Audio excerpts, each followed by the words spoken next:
उसके हमारे स्टूडेंट्स को सरासर इसको कंडेम करने की जरूरत है और पुलिस की ब्रूटैलिटी, पुलिस का जुल्म इससे साफ जाहिर होता है। लेकिन आदाब नाजरीन, INT टुडे न्यूज़ में आपका खैर मकदम है। पेश है ये खास खबर खास आपके लिए।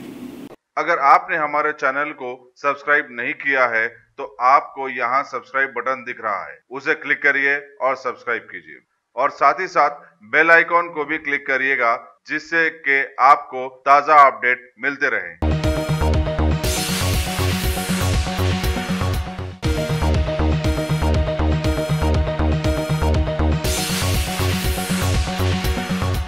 सर ये बताइए, कल जामिया में दो किस्म के वीडियो सामने आए।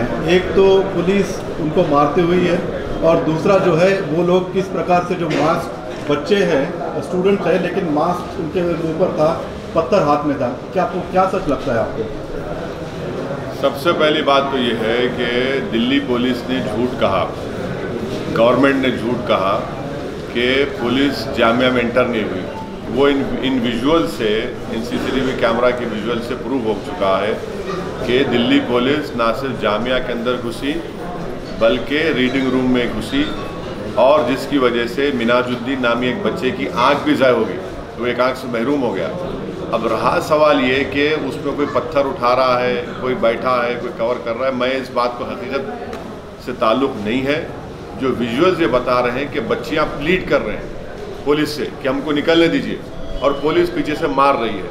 शाम में निकलना चाह रहे हैं, वहाँ पुलिस मार रही है। और इसी वजह से जामिया मिलिया के स्टाफ ने, खुद वहाँ के वाइस चांसलर ने MHRD को कंप्लेन दिया कि पुलिस के खिलाफ कंप्लेन दिया गया है और पुलिस के खिलाफ कंप्लेन रजिस्टर होना चाहिए, FIR रजिस्टर होना चाहिए। ये पुलिस के जुल्म की, उनकी ब्रूटैलिटी या बारबरिज्म की एक बेहतरीन मिसाल है। ऐसा लग रहा था कि जर्मनी में यहूदियों को गैस चैम्बर में डालने से पहले से नाजी के लोग धकल रहे थे, वैसे नज़ारे दिख रहे थे। अंदर घुस के हमारे स्टूडेंट्स को सरासर इसको कंडेम करने की ज़रूरत है और पुलिस की ब्रूटैलिटी, पुलिस का जुल्म इससे साफ जाहिर होता है। लेकिन ये सिक्के का दूसरा पहलू भी है ना सर, मास्क पहने, नकाब पहने हुए थे, पहने हुए जो बैठे हुए हैं, जो रास्ते पत्थर मार रहे हैं, ब्लॉक कर रहे हैं। कोई पहन के सर लाइब्रेरी में कौन बैठता है? नकाब पहन, आप वीडियो पूरा देखेंगे, वो किताब खोल के पढ़ भी रहा है, किताब खोल के पढ़ भी रहा है। और अगर इसको बोलेंगे कि वो प्रोटेस्टर था, इन पर पत्थर फेंकने वाला, मैं मानने को तैयार नहीं हूँ। पत्थर थे सर? हाँ, बिल्कुल नहीं है, बिल्कुल कोई पत्थर नहीं है, कुछ नहीं है ये। अच्छा, आप रजिस्टर क्यों नहीं करते FIR? आप पुलिस के खिलाफ FIR रजिस्टर क्यों नहीं करते? पुलिस को जबकि जामिया के वाइस चांसलर ने कोई पावर नहीं दिया एंटर होने का, कैसा एंटर हुए, क्यों एंटर हुए? आप रजिस्टर करिए, FIR तहकीकात करिए। पुलिस क्या होली काऊ है? पुलिस की मारने की वजह से बच्चे जख्मी हुए, पुलिस की वजह से अभी तो वुमेन हॉस्टल के वीडियो निकलने बाकी हैं। वुमेन्स के हॉस्टल में घुस के मारे बच्चों को, वो वीडियो में निकलेगा, देखिए बाप। उनको ही क्या बोलेंगे? बाल पकड़ के मारे बच्चों के, वो वीडियो भी निकलेगा। ये सरासर पुलिस का जुल्म है, इसको मैं कंडेम करता हूँ और होम मिनिस्टर को चाहिए कि ऐसे पुलिस ऑफिसर्स को सस्पेंड करें, इनके खिलाफ FIR बुक करें। क्योंकि अगर लॉयर्स जब पुलिस वाले को मारे, जब पुलिस वाले अपनी बहादुरी नहीं दिखाए, इन बच्चों के खिलाफ बहादुरी दिखा रहे हैं और जुल्म कर रहे हैं लोगों पर। अगर तहकीकात में ये भी मालूम हो गया, तहकीकात करिए ना। कौन बच्चों ने भी गलती की? भाई साहब, आप तहकीकात क्यों नहीं करना चाह रहे? गवर्नमेंट क्यों डर रही है तहकीकात से? गवर्नमेंट क्यों पुलिस के खिलाफ FIR रजिस्टर करना नहीं चाहती? क्या मिनाजुद्दीन की आंख ज़ाय हुई नहीं हुई? क्या वुमेन्स हॉस्टल में बच्चों को मारा गया नहीं मारा गया? ये तमाम विजुअल्स आ रहे हैं सामने और जामिया मिलिया के वाइस चांसलर ने खुद कंप्लेन दी है कि पुलिस के खिलाफ FIR होना चाहिए और FIR होना चाहिए पुलिस के खिलाफ। सेलेक्टिव एमनेस्टी बिल्कुल नहीं है, बिल्कुल नहीं है। ये हकीकत है, ये विजुअल सामने है और विजुअल्स ये बता रहे हैं कि बच्चों को मारा गया, बच्चों को मारा गया। सर, हिंदू महासभा के एक शख्स हैं, उन्होंने कहा कि कोरोना वायरस एक तरह से सजा है उन लोगों के लिए जो। मैं नरेंद्र मोदी जी से गुजारिश करूंगा कि इनको फौरन एक स्पेशल एयरक्राफ्ट में ले जाकर वुहान में उतार दीजिए, चाइना में इनको उतार दीजिए, खत्म हो जाएगा। बड़े ज्ञानी है ये, इनको यहाँ क्यों रखे भारत में? इनको चीन को भी जाइए और चीन में ये पूरा खत्म कर देंगे। Telangana cabinet decided to pass one resolution making this I welcome the decision taken by the Telangana government. by the Telangana cabinet.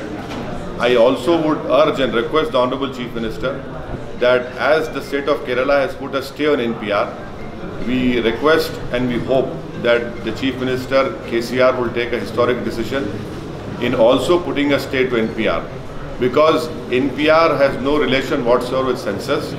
NPR has got nothing to do with social welfare schemes. It is purely an exercise done to do NRC in the future. And we hope and we welcome the historic decision taken by the Chief Minister KCR. We also urge and request him to also put a stay on NPR as that has been done by the state of Kerala. Sir, लेकिन CAA पे resolution pass करने के लिए JHNC ने भी किया या कल कैबिनेट ने भी किया, लेकिन NPR और NRC पे क्यों खामोश है सरकार? आपके साथ क्यों नहीं? मगर देखिए, हम लोग जब जाकर CM से मिले थे तो हमने उनको रिक्वेस्ट किया था कि CAA के खिलाफ और NPR के खिलाफ भी आप इसके खिलाफ रेजोल्यूशन पास करिए और गवर्नमेंट स्टे लगाइए NPR के ऊपर। तो CAA के ऊपर तो कैबिनेट में डिसाइड हो गया। असेंबली जब शुरू होगी उस असेंबली सेशन में एक रेजोल्यूशन चीफ मिनिस्टर की गवर्नमेंट मूव करेंगी। हम अभी भी उनसे ये रिक्वेस्ट कर रहे हैं कि NPR की जो एक्सरसाइज है इसका सेंसस से कोई ताल्लुक ही नहीं है, क्योंकि NPR में जो क्वेश्चन पूछे जाएंगे उसका सोशल वेलफेयर स्कीम से कोई ताल्लुक ही नहीं है। ये सरकार NPR इसलिए कर रही है ताकि मुस्तकबिल में फ्यूचर में NRC करे। इसीलिए मैं दोबारा हमारी इस बात को दोहरा रहा हूँ और चीफ मिनिस्टर तेलंगाना से रिक्वेस्ट कर रहा हूँ, अर्ज कर रहे हैं कि आपने एक हिस्टोरिक डिसीजन लिया है CAA के बारे में, मगर NPR पर भी आप स्टे लगाइए, क्योंकि हम सेंसस के खिलाफ नहीं है। NPR पे स्टे लगेगा तो ये NRC रुकेगा, वरना NRC का ताल्लुक NPR से है और वो एक सिक्के के दो रुख हैं। Sir, the Prime Minister said that there is no thinking back on this NRC or this CAA. What is your take on that? That is it. The Prime Minister can say whatever he wants, but I am pretty much sure that inshallah this protest, which has now become a public protest, and this will continue for a very, very long time, and we hope that the government would not sit on ego on this issue. Sir, BJP released counter visuals in Jamia case, saying that these were the writers before the entering into library. They did all the writing outside. Then the proper course of action would be to register an FIR against police brutality in Jamia. Let an independent investigation be done.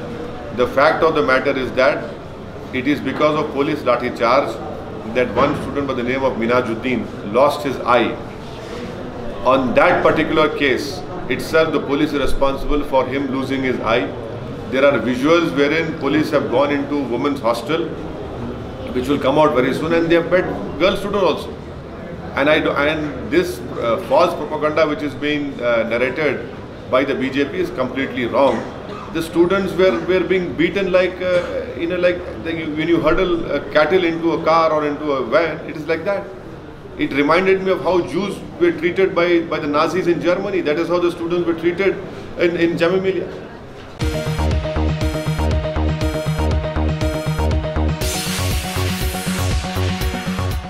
Ghazi kidney centre and multi speciality hospital, गुर्दे और बवासीर के इलाज का 40 साल मशहूर hospital, जहां हजारों पेशेंट्स क्योर हो चुके हैं। Doctor Husaini international national award winner और दूसरे डॉक्टर्स और लेडी डॉक्टर्स की जेर खिदमत गुर्दे के तमाम अमराज का मुकम्मल ट्रीटमेंट किया जा रहा है। गुर्दे फेल हो चुके हों, डायलिसिस करवा रहे हों, याद रखिए डायलिसिस कोई इलाज नहीं, इससे 1% भी गुर्दे रिकवर नहीं होते। हाँ, डायलिसिस टेम्पररी रिलीफ दे सकता है, लेकिन हमारे ट्रीटमेंट से गुर्दे फिर से फंक्शन में आ सकते हैं। गुर्दे श्रिंक हो गए हों या सिस्ट हो, गुर्दे की पथरी हो, कैसी भी गुर्दे की तकलीफ हो या पाइल्स यानी बवासीर, चाहे ब्लीडिंग हो या कोम, बगैर ऑपरेशन मुकम्मल क्योर ट्रीटमेंट का एक ही centre, Ghazi kidney centre, DLRL main road, opposite Vikas high school, Chandrayan Gutta, Hyderabad. Cell 9966930824 या 9391326261।